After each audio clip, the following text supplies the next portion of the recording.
36절에서 41절 말씀 가지고 다름의 아름다움을 누리라 라는 제목의 하나님 말씀을 함께 나누도록 하겠습니다. 해마다 연말이 되면 한 해를 결산하고 또 내년을 준비하는 많은 회의와 모임들, 또 기도회, 많은 의견들이 개진되는 많은 모임들이 있습니다. 그러다 보면 나와 마음이 같아서 기쁘기도 한 사람도 만나고요. 저 사람이 저런 생각을 가지고 있었구나라고 생각하면서 나랑 정말 다르구나라는 것을 알기도 하고, 때로는 그 다름이 부딪혀서 우리 성도님들의 마음을 상하게 하는 일도 있어요. 그건 교회뿐만이 아니라 우리의 가정, 직장, 우리가 속한 공동체에서 무언가 한 가지 일을 가지고 나아갈 때 필연적으로 겪게 되는 일들입니다. 다르다는 것은 무언가보다 우등하거나 열등한 것도 틀린 것도 아니죠.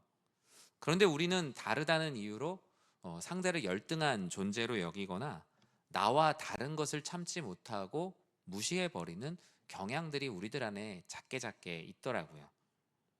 하지만 우리의 인생을 돌아보면 우리는 나와 같은 사람들을 통해서만 성장한 것이 아니라 나와 다름을 통해서 우리는 끊임없이 성장하고 성숙해졌어요. 나보다 더 나은 사람을 만나면서 그 높이와 깊이를 배웠고요. 나와 다른 생각을 가진 사람들을 만나면서 내 생각이 너무나 이렇게 갇혀 있었구나. 내 생각의 지경을 넓힐 수 있는 그 문이 다름을 통해서 열리기도 했어요. 처음에는 그 다름을 받아들이는 것이 어려웠지만 다름을 존중하면 존중할수록 처음에는 부하가 걸렸던 것이 나에게 운동부하처럼 사람과 사람을 대하는 관계의 근육, 또 어떤 영적인 근육, 이런 마음의 근육을 단단히 만들어가기도 했습니다. 그런데 사람은 누구나 다름의 아름다움 그 자체를 누리려고 하기보다 다름 자체를 부정하고 그냥 나와 같았으면 하는 욕구가 있어요. 여기서 내 맘 같은 사람이 여러분 얼마나 있겠습니까? 아마 한 사람도 없을 거예요. 내가 내 배로 낳은 내 자녀도 내 맘 같지 않고요. 나를 낳아주신 부모님도 내 맘 같지 않을 때가 있는 것이 사람과 사람 사이의 모습입니다. 그래서 사람들은 나와 같게 만들려는 삿바 싸움을 많이 합니다. 어느 교회에서 이 청년부 안에서 리더를 이렇게 뽑고 있었어요. 다음의 리더를. 근데 이제 리더 한 사람을 놓고 이제 갑론을박이 계속 이어진 거예요. 청년부 목사님은 그렇게 말씀하셨어요. 이 형제는 안 된다고. 왜냐하면 매년 처음에 리더를 세워놓으면 한 5월이나 6월달 되면 갑자기 연락 안 받고, 자기가 힘들면 그냥 잠수 타버렸다가 또 가을이 되면 해보겠다고 나오는 게 벌써 몇 년째 반복된다. 오히려 우리 리더들에게 있어서 우리를 더 힘들게 하는 것 같다. 청년부 목사님이 하신 말씀을 아마 동의하실 거예요. 그런데 또 반대로 청년 리더들의 리더를 맡은 간사님은 또 이렇게 말씀하셨어요. 아직 경험이 많이 없어서 그렇다. 처음부터 잘하는 사람이 어디 있겠냐. 목사님, 그래도 올해 한 해 한 번 더 기회를 주시면 내년에 잘할 수 있지 않을까요? 라면서 기회를 줘야 한다라는 청년부의 간사님이 있으셨어요. 아마 앞에 있는 목사님의 말씀도 틀린 말이 아니고 간사님의 말씀도 틀린 말은 아니지만 두 사람은 첨예한 다름에 놓여 있는 것이죠. 이런 목사님과 간사님의 긴장된 삿바 싸움은 주변 많은 리더들을 불안하게 했고, 결국 아무 결과를 얻지 못하고 서로의 마음에 상처만 받은 채, 우리 교회에서 자주 하는 말 있죠. 우리 한 주간 기도해보고 다시 만납시다. 그런데 우리 마음에 한번 손을 얹고 생각을 해보면 한 주간 정말 기도하고 만난 적이 얼마나 될까? 그냥 한 주간 그 사람을 어떻게 하면 내 사람으로 만들 수 있을까? 오히려 내가 더 강해져서 다음 주에 만나진 않았는지 저 스스로도 이렇게 좀 돌아보게 되더라고요. 이런 일은 비단 교회 한 부서뿐만 아니라 우리의 가정에도 일어나는 일이고, 부부 간에도, 또 자녀와 또 부모님 사이에서도 일어나는 일들입니다. 그렇다면 우리는 나와 너라는 다름 속에서 우리라는 이름으로 어떻게 가정을, 또 우리의 부부를, 우리의 신앙의 공동체를 꾸려갈 수 있을까요? 오늘 본문은 이런 서로의 다름의 충돌이 일어나는 경계에 있는 말씀입니다. 사도행전 15장은 앞으로 이방 선교를 어떻게 할 것인가를 가지고 각 신앙의 리더십들이 모여서 회의를 했어요. 그리고 그 회의를 하면서 여러 갑론을박이 있었지만 그래도 하나의 공통된 결과를 끌어냈어요. 이제 이 결과를 가지고 사역을 하면 되는 것이죠. 공의회를 마치고 나서 1차 선교 여행을 마친 바울과 바나바는 아직 앞으로 어떤 일을 해야 될지에 대한 아직 비전을 하나님으로부터 받지 못한 상태라 안디옥에서 늘 그래왔듯이 말씀을 전하고 또 복음 전도를 하고 주어진 하루하루의 일상을 살아가던 때였어요. 그런데 어느 날 하나님께서 바울에게 특별한 비전을 주셨어요. 그리고 그 비전을 가지고 어떻게 할까라고 생각할 때 이 말을 해야겠다라는 생각을 하게 됐죠. 우리 36절 말씀을 같이 한번 읽어볼게요. 며칠 후에 바울이 바나바더러 말하되 우리가 주의 말씀을 전한 각 성으로 다시 가서 형제들이 어떠한가 방문하자 하고. 아멘. 하나님께서 바울에게 비전을 주셨어요.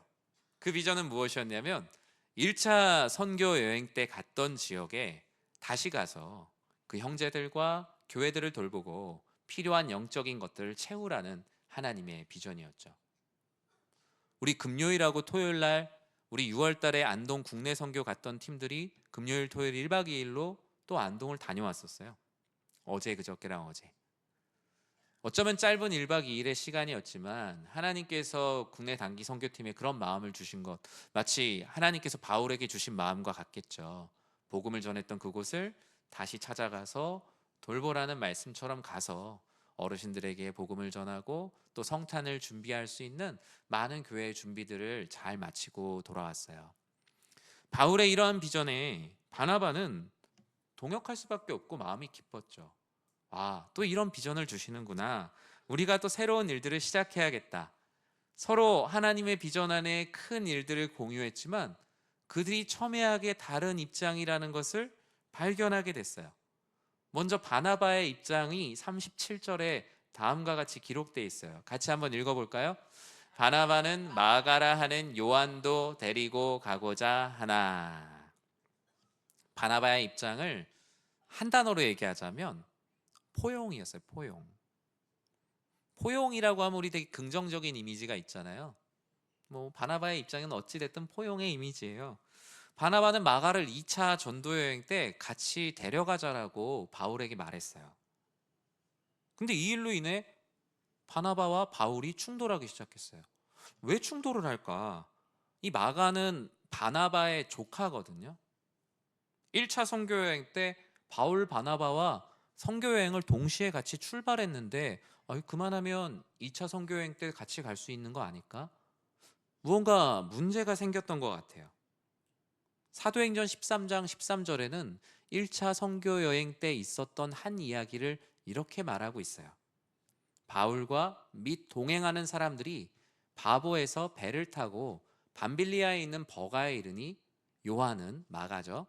요한은 그들에게서 떠나 예루살렘으로 돌아갔다. 이게 무슨 일일까요?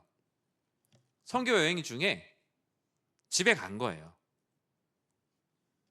이 예루살렘으로 다시 돌아간 이력이 있었기 때문에 이 바나바가 마가라는 요한도 데리고 가자라는 말이 결코 그냥 평범한 말은 아니었던 거예요. 지금 현재 그들에게는 가치 있지 않은 거예요. 사도행전의 저자 누가는 이 마가가 선교 여행에서 도중에 이탈한 이유를 아주 정확히 꼬집어서 말하고 있진 않지만 당시의 학자들이나 이 뒤에 펼쳐진 말씀들을 종합해 볼 때 학자들은 크게 세 가지 의견을 말해요. 첫 번째는 원래 거기까지 가는 거였다. 두 번째는 친척인 바나바 삼촌이잖아요. 삼촌을 따라왔는데 생각보다 삼촌이 짱이 아닌 거예요. 바울이 그냥 다 하는 거예요. 그러니까 우리 삼촌이 다 할 줄 알았는데 내가 줄을 잘못 선 건가? 이거 아니다. 그래서 중간에 돌아갔다. 바울이 너무 주도권을 쥐고 바울에게 너무 리더십이 집중되어 있는 모습이 별로 보고 싶지 않았던 것 같아요.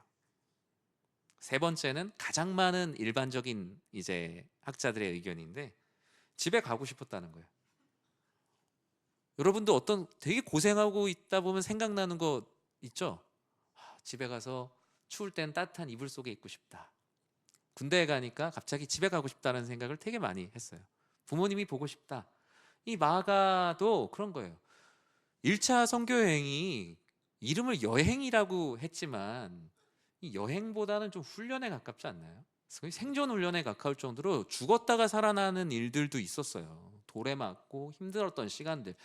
마가는 그 모습을 가까이서 보는데 엄청나게 두려웠겠죠. 어찌 됐든 중간에 집에 왔지만 아마 이거는 마가 이야기도 들어봐야 될 거예요. 지금 바나바는 마가 보고 마가를 데려가자고 하는데 과연 마가는 가고 싶었을까? 중간에 이제 간 거죠. 바울과 바나바가 서로 다른 입장을 내세우는 걸 보니 어쨌든 마가에게 이후에 어쨌든 귀책 사유가 있었던 것 같아요. 그런데 바나바는 이유를 불문하고 마가를 포용해서 2차 선교여행 같이 가자라고 말해요. 바나바가 여러분 어떤 사람입니까? 바나바? 성경에 보면 바나바만큼 이 사람 참 좋다라고 많이 기록한 사람이 많지 않아요. 사랑의 사도, 그리고 무엇보다 바나바에 대해서 착한 사람이라고 성경이 기록해요. 이 사람은 진짜 착한 사람이다.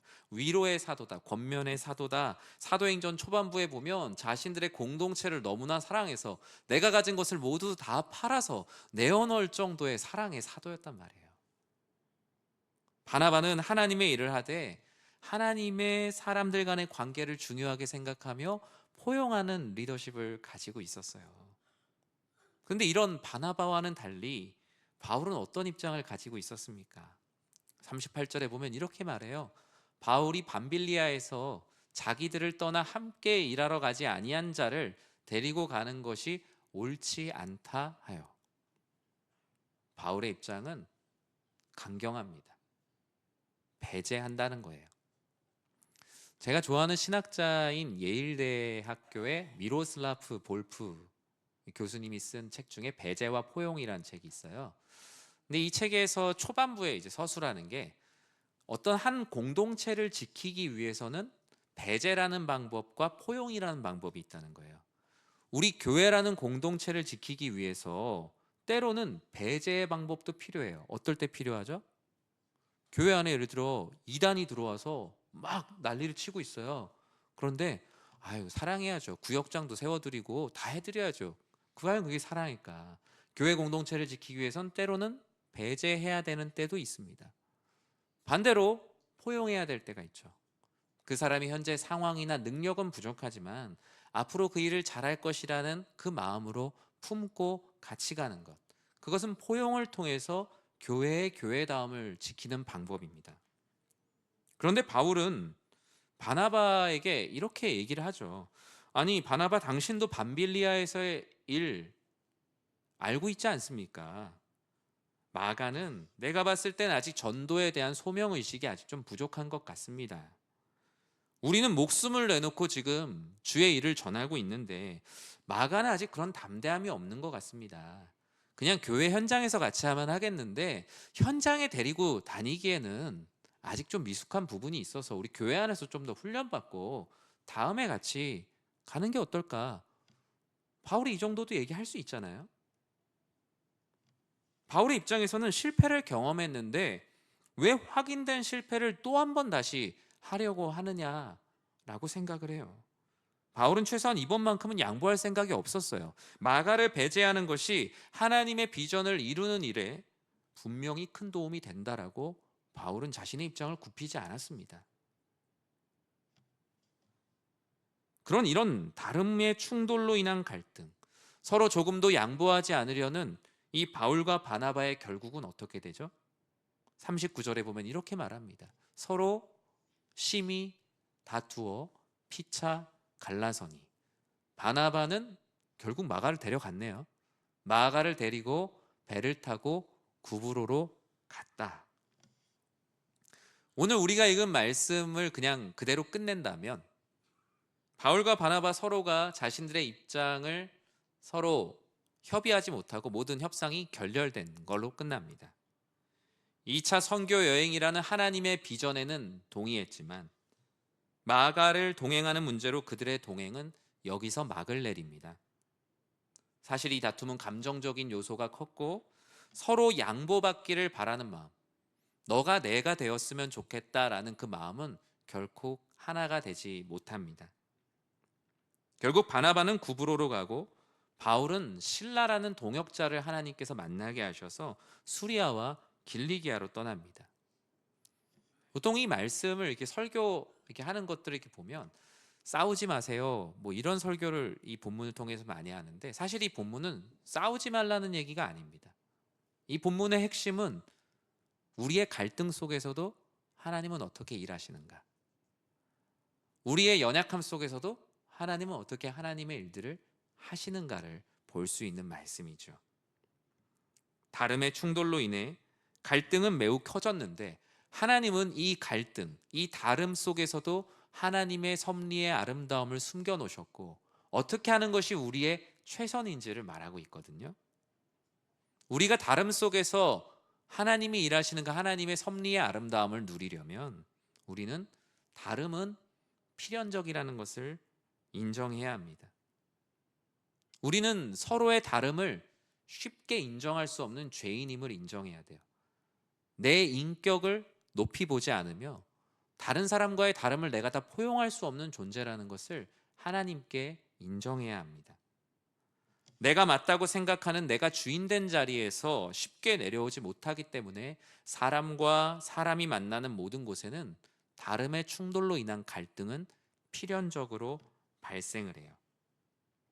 그러므로 우리는 갈등이 일어날 때 우리의 연약함을 하나님 앞에 인정하고 하나님께 맡기는 연습을 해야 돼요. 왜 갈등이 있습니까? 나는 맞고 상대는 틀리거나 아니면 부족하거나 미숙한 생각을 하고 있다는 생각 때문이에요. 내가 맞고 상대를 계몽시켜야 된다라고 생각하는 우월감이 그 갈등을 사실 더 크게 만들기도 합니다. 실제로 내가 맞는 경우들이 있을 거예요. 하지만 그 다름 속에서 하나님이 어떻게 일하실지를 기대하는 것이 우리의 공동체와 우리의 부부와 우리의 가정 가운데 일어나야 되는 일입니다. 저는 사람과 사람 사이에 만나서 일어나는 갈등을 저는 세금이라고 생각해요. 세금. 사람과 사람 사이에 얻는 소득이 있죠. 그 소득에서 당연히 떼야 되는 소득세 같은 것이라고 생각합니다. 왜요? 우리는 하나님이 아니잖아요. 부족한 사람하고 부족한 사람, 모난 사람하고 모난 사람이 만났는데 어찌 충돌이 없을 수 있겠습니까? 다만 그 세금을 내는 상황 속에서 어떻게 하나님의 뜻을 이루어갈 것인지를 고민하는 것. 오히려 다툼이 있을 때, 나는 연약하구나. 우리는 연약하구나. 하나님이 우리 가운데 일하셔야 되겠구나. 라고 나아가는 것이 바로 진정한 다툼 속에서 하나님을 의지하는 삶입니다. 다름의 아름다움을 누리려면 두 번째로 다름이라는 것이 변화와 성숙을 우리들에게 준다는 것을 우리는 꼭 기억해야 합니다. 오늘 본문 사도행전 15장만 본다면 다툼으로 인해서 갈등이 생기고 서로 마음만 상해서 헤어진 이야기로 끝납니다. 그러나 하나님께 정말 감사한 것은 바울과 바나바가 치고받고 싸웠다 하더라도 하나님은 하나님의 일을 해 나가신다는 것이죠.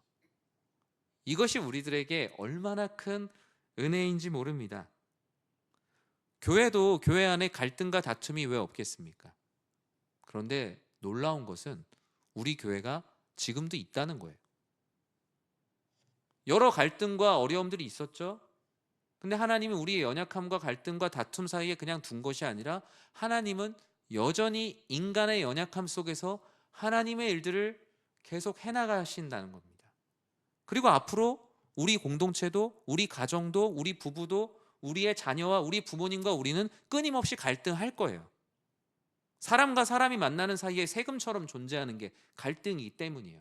하지만 그 가운데 감사한 것은 하나님께서는 하나님의 일들을 끊임없이 우리 부부 사이에서 우리의 가정에서 우리의 교회에서 우리의 나라와 민족 가운데 해 나가실 것을 믿는 것이 바로 진정한 믿음이에요. 갈등 이후에 공동체는 크게 둘로 나뉩니다. 갈등으로 인해 그냥 몰락하는 공동체, 그리고 갈등을 변화와 성숙의 기회로 삼아 도약하는 공동체가 있습니다. 전 여러분의 부부, 가정, 부모 자녀와의 관계, 또 우리 교회가 바로 이런 후자와 같이 도약하는 공동체가 되길 주님의 이름으로 축원합니다. 그러면 바울과 바나바, 오늘 이 사도행전 15장에서 이들이 이렇게 헤어졌잖아요. 나중에 어떻게 되는지 궁금하지 않으세요?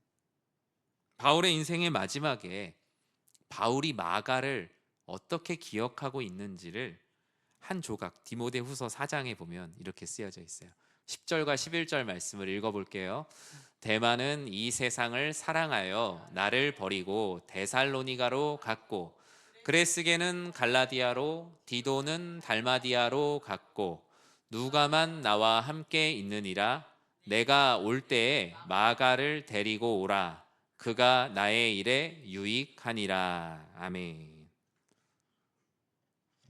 바울이 그때 2차 선교여행 때 절대로 같이 못 가겠다라고 말한 마가, 이 디모데 후서를 쓸 때 바울은 아주 힘든 상황 가운데 있었죠. 겨울이 오기 전에 나를 와서 도우라고. 인생의 마지막 때에 바울이 자신의 복음 사역을 승계해서 이 로마 교회를 잘 알고 있으며 이들에게 복음을 전할 자를 찾고 기억했던 것은 다름 아닌 그때 그가 평가절하했던 마가였어요.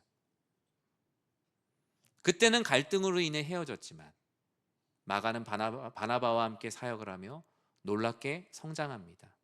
성숙해지고 하나님 말씀 안에서 더 놀라운 일들을 많이 경험하게 됩니다. 바울이 디모데 후서에서 디모데에게 편지를 쓸 만큼 마가는 로마 교회를 위한 복음 전도의 전문가가 되어 있었어요. 바울의 기억 속에 용기 없던 사역자 마가는 바나바와의 시간 속에서 많은 변화와 성숙을 경험했어요. 바울이 로마 감옥에 투옥되었을 때 바울을 찾아왔다고까지 하니까요. 바울은 마가의 변화를 몸소 경험하였고, 로마 감옥에 갇혀 복음을 전할 수 없으니 로마를 잘 알고 있는 마가에게 자신의 복음 사역을 이어가 달라고, 나의 사역을 이어가 달라고 마가를 요청하고 있어요. 그가 나의 일에 유익하다고요. 인생의 마지막 때에 그의 사역을 이어가고자 바울이 요청했던 것은 다름 아닌 마가였던 거예요. 바나바 입장에서 한번 생각을 해봤습니다. 바나바에 대한 기록이 많지 않지만 바나바는 제 어떤 성경적인 상상력으로 봤을 때 바울에게 아마 그때 마음이 되게 좋지 않았을 것으로 사료됩니다. 왜냐? 안디옥 교회에 처음 바울을 데리고 왔을 때 많은 사람들이 바울을 어떻게 대했어요? 엄청 싫어했다고요. 예수님 믿는 사람들 맨날 잡아다 가두는 사람이었잖아요. 바울의 별명이 탈곡기였어요. 탈곡기. 근데 그냥 탈곡기가 아니라 철로 만든 탈곡기여서 탈탈 털면 다 나오는 아주 무서운 사람이었다고요. 그런데 우리 안디옥 교회 공동체에 이 바울을 데리고 와서 같이 사역을 하겠다고 하니 사람들의 불만과 두려움이 얼마나 많았겠어요. 그 아무런 근거도 없고 아무런 기반이 없던 바울을 변호해 줬던 것이 바나바였단 말이에요. 이 사람 괜찮은 사람이라고, 예수님을 믿고 완전 변화된 사람이라고. 그런데 그 바울이 마가를 데려가고자 하는 내 요구를 안 들어줘? 나는 당신에게 이렇게 했는데 당신은 같이 동행하자는 그 사실 하나 안 들어줘? 얼마나 마음이 그랬겠어요. 마음에도 무거운 것도 있었을 거예요. 리더 역할을 맡은 바울의 일을 끝까지 돕지 못한 무거운 마음 또한 같이 있었겠죠. 내가 그냥 굽히고 그냥 마가 안 데려가고 갔으면 이 바울과 바나바의 이 선교 팀이 깨지지 않았을 텐데 라는 무거운 마음 또한 같이 있었을 겁니다. 하지만 그럼에도 감사한 것은 하나님은 때로는 갈라섬을 통하여서 이 다름의 충돌과 갈등 사이에서 여전히 하나님의 일을 계속 해 나가셨다라는 사실입니다. 저는 우리 가정, 또 부부의 관계, 또 부모 자녀와의 관계, 교회 공동체, 직장, 여러 가지 많은 갈등들은 끊임없이 세금처럼 우리들에게 부과되겠지만 그 가운데도 하나님께서는 하나님의 하나님 되심을 위해 일하고 계심을 끝까지 신뢰하는 우리 사랑하는 성도님들 되시길 주님의 이름으로 축원합니다. 말씀을 맺습니다. 교회는 다양성 속에 통일성이 있으며 통일성 속에 다양성이 있다라고 신학교 가면 그 신학 서론이나 교회론 첫 시간에 배웁니다. 그리고 그것은 실제로 교회를 경험해 보니까 정말 맞는 말씀이더라고요. 리더십 전문가 존 맥스웰은 다름의 충돌 속에서 아름다움을 누리기 위해 101%의 원리라는 말을 했어요. 그건 무엇이냐면요, 우린 서로 다른데 누군가와 1%라도 나와 동일한 비전, 같은 마음이 있다면 그 같은 1%에 당신의 100%를 쏟아부어라. 그러면 그 사람과 놀라운 일들을 같이 계획해 나갈 수 있을 거라고요. 나와 같지 않은 99%를 볼 게 아니라 나와 같은 비전을 가지고 있는 그 1%에 당신의 전심을 쏟으면 함께 동역할 수 있다. 그것이 바로 리더의 자질이다라고 말하더라고요. 서양의 격언 중에 제가 좋아하는 말 중에 이런 말이 있습니다. 다리를 태우지 마라. 여러분 다리 말고 이 섬과 섬을 잇는 뭐 그런 강을 건너는 다리를 말하죠. 무슨 뜻입니까? 어떤 사람의 관계든 다시 돌아올 수 있는 여지까지 태우지 말라는 거예요. 우리가 갈등과 싸움 가운데 있으면요, 다리까지 태우는 사람들 많이 봅니다. 교회 안에서, 공동체 안에서 하나님의 일들을 위해 하는데 다시 안 볼 사람처럼 건너온 다리를 불 붙이고 있는 분들을 많이 보게 됩니다. 여러분, 서로 다르다 하더라도 그리스도 안에서 함께 일할 것을 기대하는 하나님께서 이어주신 그 다리에 스스로 불을 붙이지 마십시오. 언제 우리가 또 하나님의 뜻을 위해서 정말 찰떡같이 일하게 될지, 또 그 일을 위해서 죽고 못 사는 두 사람이 함께 연합하여 주의 일을 이룰지 어찌 알 수 있겠습니까? 부모 자녀 간의 관계도 마찬가지입니다. 부모님하고 마음이 다퉜을지라도 다시 만날 수 있는 다리를 태우지 마세요. 부부간에도, 자녀에도, 가정에도 우리 사랑하는 성도님들 모두가 우리의 다름 속에서도 일하시는 여호와 하나님을 의지하고 신뢰하는 모두가 되시길, 하나님께서 하실 일들을 기대하는 모두가 되시길 주님의 이름으로 간절히 축원합니다.